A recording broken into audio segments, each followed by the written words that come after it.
दोस्तों, मैं हूं दिनेश के वोहरा। न्यूज़ टाइम में आपका बहुत बहुत स्वागत है।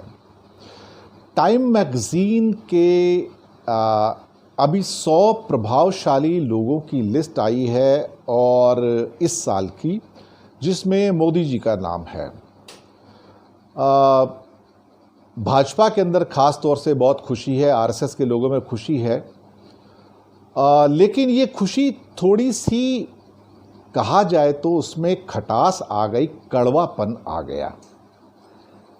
हुआ क्या है दरअसल कि इस बार के ख़ास तौर से मोदी जी को 100 प्रभावशाली व्यक्तियों में इंक्लूड करने के बावजूद भाजपा के अंदर कोई खुशी की लहर नहीं है, स्टेटमेंट नहीं है। टाइम मैगज़ीन ने अब तक टोटल मिला के 4 कवर किए हैं मोदी जी के ऊपर पिछले कई सालों में। उनका पहला कवर था जिसका नाम था Modi means business. Modi means business तब शुरुआत में आए थे तो उनको बहुत आशा थी कि ये बहुत कुछ कर पाएंगे। उसके बाद फिर एक कवर आया था जिसमें मोदी जी खड़े हैं कुर्ता पजामा पहन के, और उसका एक मेन थीम ये था वाई मोदी मैटर्स, कि वाई मोदी मैटर्स। इसके बाद एक थीम और आता है कि जिस पे लिखा रहता है कि मोदी जी की फ़ोटो है सोचते हुए। 1.2 billion people await his next move, यानी कि उनके अगले कदम का लोगों को इंतज़ार है।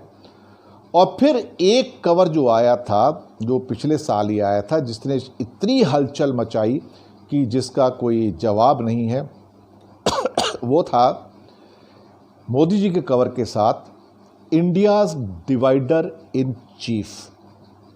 India's divider in chief. और इस बात के ऊपर शायद पूरी दुनिया में हल्ला मचा और भारत में बीजेपी के जो लोग थे आग बबूला हो गए और जाने क्या क्या बातें कहनी शुरू की। खैर, अभी हुआ क्या कि यहाँ पर जो ये 100 प्रभावशाली लोगों की लिस्ट आई अभी टाइम मैगज़ीन की इस हफ्ते, तो उनमें छोटा छोटा डिस्क्रिप्शन भी साथ में आया। मोदी जी को 100 लोगों में पाया तो लोग खुश थे, भाजपा वाले बहुत खुश थे और भक्त तो बहुत ही खुश थे। लेकिन जो उनके अंदर छोटा छोटा एक एक दो दो पैराग्राफ दिए थे उनके बारे में, वो पढ़ के उनकी आंखें चौंक गई और उन्होंने कहा कि ये क्या हो रहा है, ये क्या लिख दिया।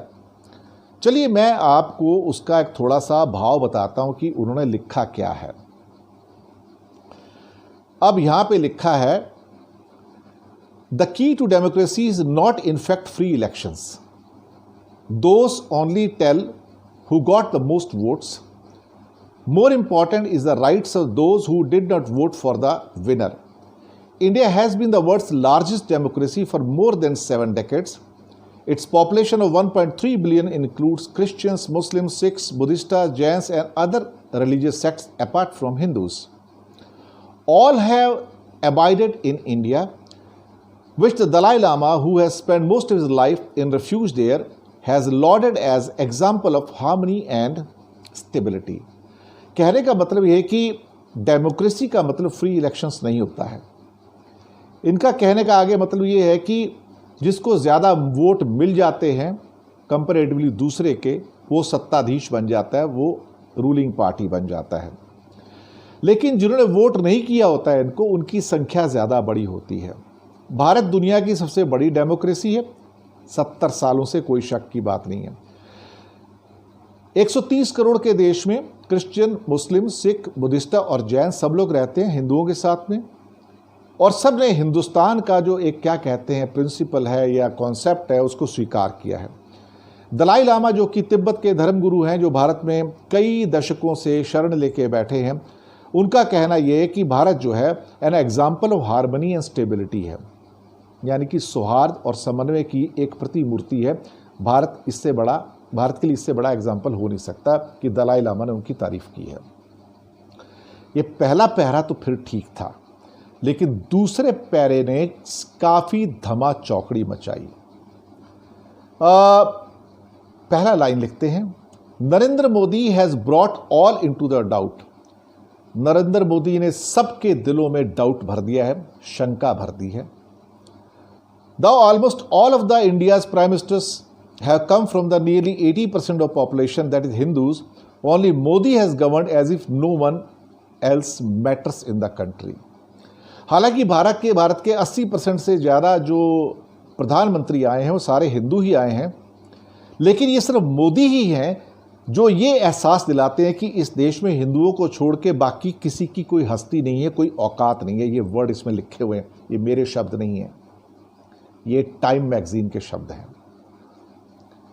First elected on A populist promise of empowerment, his Hindu nationalist Bharatiya Janata party rejected not only elitism but also pluralism, specifically targeting India's Muslims. इसका मतलब ये होता है यहाँ पर कि पॉपुलर प्रॉमिस के ऊपर, यानी कि एम्पावरमेंट होगा सबका इस देश में, उस पर वो इलेक्ट हुए थे भारतीय जनता पार्टी, जिसको कहा गया कि हिंदू नेशनलिस्ट बीजेपी, जिनका मकसद ये था कि जो प्लूरलिज्म होता है, यानी कि जो बहुसंख्यकवाद होता है, सब लोगों को साथ लेके चलना होता है, ये दरअसल उसके खिलाफ गए और मुस्लिम्स को टारगेट किया। The crucible of the pandemic became a pretence for stifling dissent. Crucible of pandemic यानी कि जो हमारे कोरोना की बीमारी आई, कोरोना की बीमारी मोदी जी के लिए एक बहाना बन गई लोगों को सप्रेस करने का, दबाने का, यानी कि लोग उठ ही ना पाएं, आवाज़ ही ना कर पाएं, उनको कहीं भी किसी भी रूप में दबा दो, चाहे कि ऑर्गेनाइजेशन हो, चाहे कोई पार्टी हो, चाहे कोई व्यक्ति हो। इसका मकसद ये था कि सबको दबा देना, किसी को उभरने नहीं देना, उठने नहीं देना है। कोई अगर आवाज़ उठाएगा तो उस आवाज़ को दबा दिया जाए। और उसके आगे लिखते हैं कि and the world's most vibrant democracy fell deeper into shadow, और दुनिया का सबसे बड़ा लोकतंत्र और काले अंधेरे में चला गया। ये सारे शब्द टाइम मैगजीन के हैं। ये मोदी जी के बारे में लिखे उन्होंने कि उन्होंने अपने सभी लोगों को दबा दिया। उन्होंने इस देश पे अब तक ऐसे राज किया है जैसे यहाँ हिंदुओं को छोड़ के किसी और की कोई औकात नहीं है, कोई हस्ती नहीं है। और साथ में ही अगर किसी ने आवाज़ उठाने की कोशिश की मोदी जी के खिलाफ या भाजपा के खिलाफ, उस आवाज़ को दबा दिया, कुचल दिया।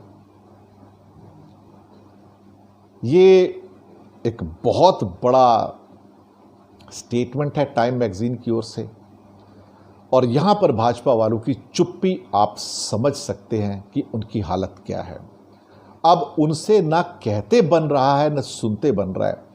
उन्हें खुशी है कि मोदी जी दुनिया के 100 प्रभावशाली लीडर्स में, लोगों में हैं, लेकिन उन्हें ये नहीं समझ आ रहा कि टाइम मैगजीन ने ये आगे क्या लिख दिया कि उनको एक ऐसा लीडर बता दिया जो बेसिकली सिर्फ अपनी राह पर चलता है, किसी की नहीं सुनता है, और साथ में जो डिसेंट होता है, कोई विरोध करता है, उस विरोध को कुचल देते हैं, और मुस्लिम्स की कोई हस्ती नहीं है इस देश के अंदर। और लोकतंत्र जो है अब ऐसी काल कोठरी में चला गया, गिरकर ऐसे काले अंधेरे में चला गया जहां से वापस आना मुश्किल है। ये टाइम मैगजीन के शब्द हैं जो मैंने आपको इंग्लिश में भी बताए और हिंदी अनुवाद करके भी बताए। फैसला मैं आपके ऊपर छोड़ता हूं, क्या सच है क्या झूठ है। टाइम मैगजीन ने सही लिखा, गलत लिखा, इसका फैसला आप कीजिएगा, मैं नहीं। धन्यवाद आपका हमारे साथ बने रहने के लिए। सब्सक्राइब जरूर कीजिएगा, चैनल है आपका।